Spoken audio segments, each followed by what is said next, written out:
This is the worm bin that I started for Anne, and so I thought we would take a quick peek. I noticed that unfortunately it's sitting beside some of my seedlings here, and it picked up a bit of a fungus gnat issue, which is a problem when you're starting seeds right next to your worm bins. But no worries, once the weather is warmer, I'll take this bin outside and the adult gnats will all fly away, and hopefully that'll take care of them. But anyway, I gave these worms their first true feeding not too long ago, and so I've got the cardboard marker here, which indicates this was where the feeding was. So let's just take a quick look-see and see if we can see some worms.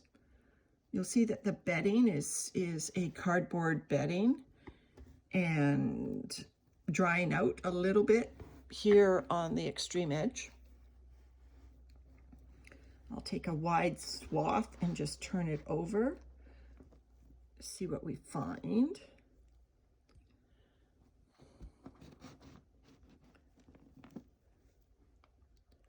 Not seeing worms. Where are the worms, Anne? Where are your worms? Oh, there's worms. There are worms. This bedding is not as moist as I would like it.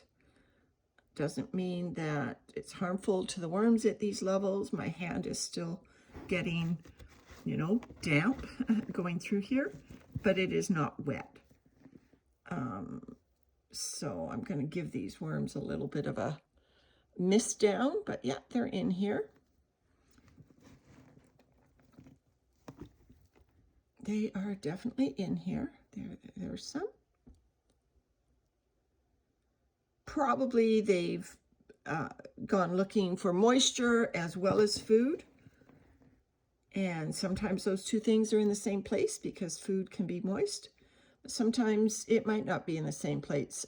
In fact, I know because I fed in a pocket in a corner.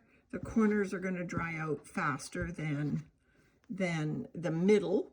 So let's go take a look at the middle where it's more moist and see whether that we find more worms. I'm just mixing in the dry bedding. You see there's even worms over here on this corner where I know I didn't feed food. They're just exploring. So there they go, off for a bit of an explore. Off my finger. All right, so let's just take a look in the middle.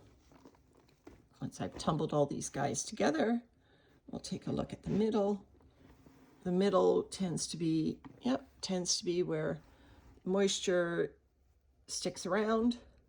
Yep, and this is where we're finding some worms. And worm castings. The cardboard here looks to have, starting to have that brownish hue to the edges of it. In a brand new bin, this is what you would expect, is the cardboard will gradually transition to show little flecks of castings.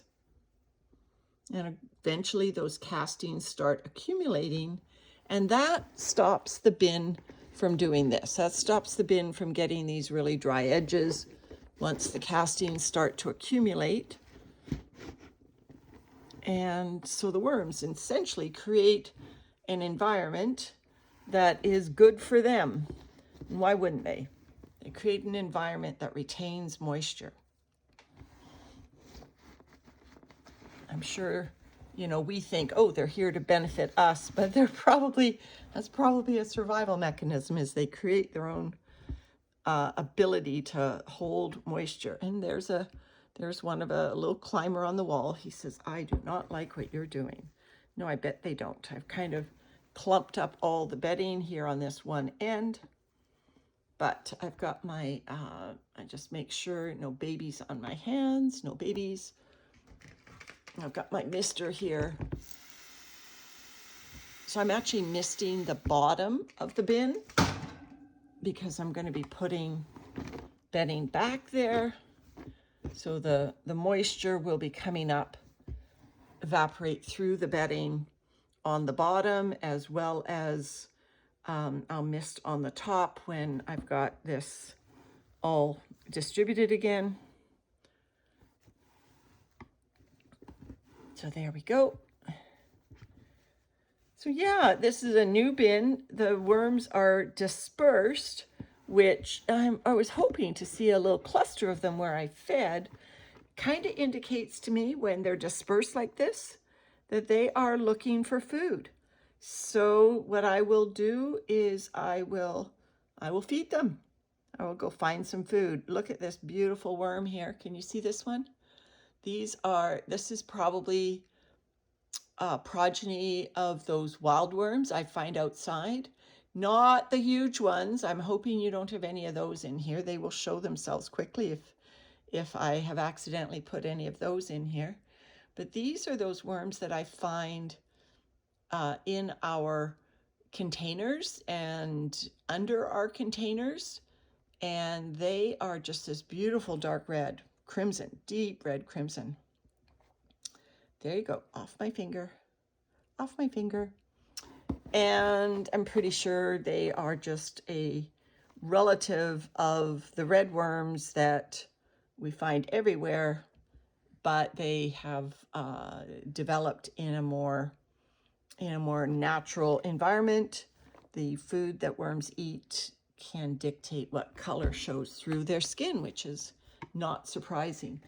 So I'm going to give this a misting on the top, give them some more moisture. Don't be afraid of misting a new bin down because they do dry out faster. And I've taken some food out of the freezer, but it's far too cold to freeze or to feed. So I will wait until that has warmed to room temperature. And I'll give these guys a feeding, and I'll probably feed maybe in that far pocket over there that also is prone to drying because it is next to the window right there. So I will feed over there and keep moving these worms around. They're distributed anyway, so we might as well keep them active, which builds them up. And like I said before, by creating a little feeding area, hopefully the worms will congregate there, and by doing so they bump into each other and they breed. Okay, everyone, hope this was helpful, and sorry I couldn't show you more of your worms, but I promise you they are alive and they're in here. Bye.